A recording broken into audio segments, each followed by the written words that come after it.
Hay un momento en que el dolor deja de ser paralizante y se convierte en combustible.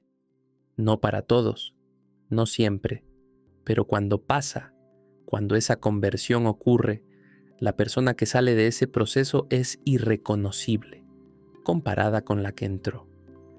Mika encontró ese momento a los 16 años, en el fondo de su peor época, con el divorcio de sus papás todavía fresco, con el bullying encima, con el dinero escaso y la vida reorganizándose en formas que no había pedido. Se enteró de la beca por casualidad. Un cartel en un pasillo de la escuela pública que nadie parecía haber notado, o que todos habían decidido ignorar porque la escuela que ofrecía era demasiado lejana, demasiado difícil, demasiado fuera del rango de lo que se esperaba de los estudiantes de ese pasillo. Era la preparatoria más reconocida de todo Veracruz, una institución con historia, con nivel académico real, con recursos y conexiones, y ese tipo de reputación que abre puertas durante años después de graduarse. Mika la miró, y algo dentro de él, ese algo que llevaba meses agitándose en el hombro izquierdo, se aquietó por un momento, como si estuviera prestando atención. Aplicó sin decírselo a nadie, no porque quisiera guardar secreto, sino porque había aprendido que algunas batallas se pelean mejor en silencio, que anunciar tus intenciones antes de tiempo es regalarle a la vida la oportunidad de decirte que no frente a testigos. El proceso de selección era largo, examen académico, entrevista personal, revisión de historial, diseñado para filtrar, para quedarse solo con los que de verdad querían estar ahí.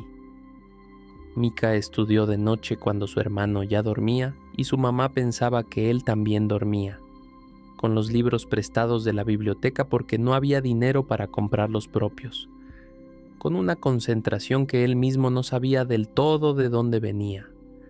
Aunque si hubiera prestado atención, si hubiera conectado los puntos que todavía no estaba listo para conectar, habría notado que desde aquella noche en Roca Partida su capacidad de enfoque era diferente, más aguda, como si algo en su biología hubiera decidido subir el volumen de ciertas capacidades.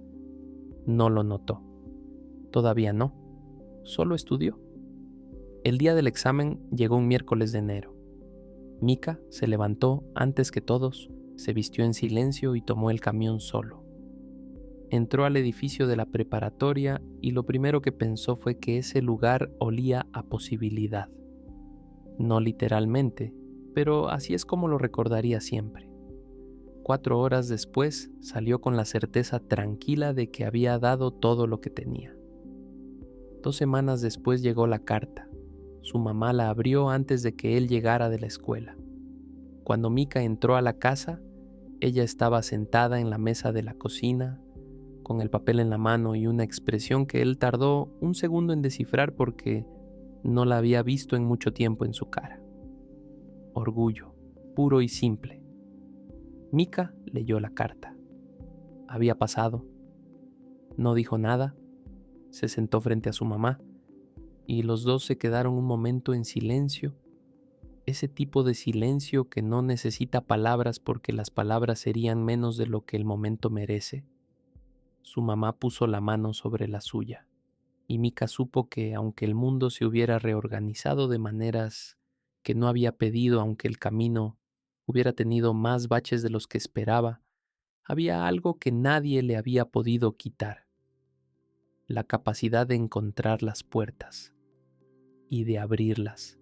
Entró a la mejor preparatoria de Veracruz en agosto, sin saber que ahí le esperaba una versión de sí mismo que todavía no conocía, sin saber que en esos pasillos iban a encontrar algo que buscaba sin saber que lo buscaba, sin saber que la cosa que llevaba dormida en su hombro izquierdo desde aquella noche en los acantilados iba a empezar, muy despacio, a despertar de verdad. La bestia todavía dormía, pero ya soñaba.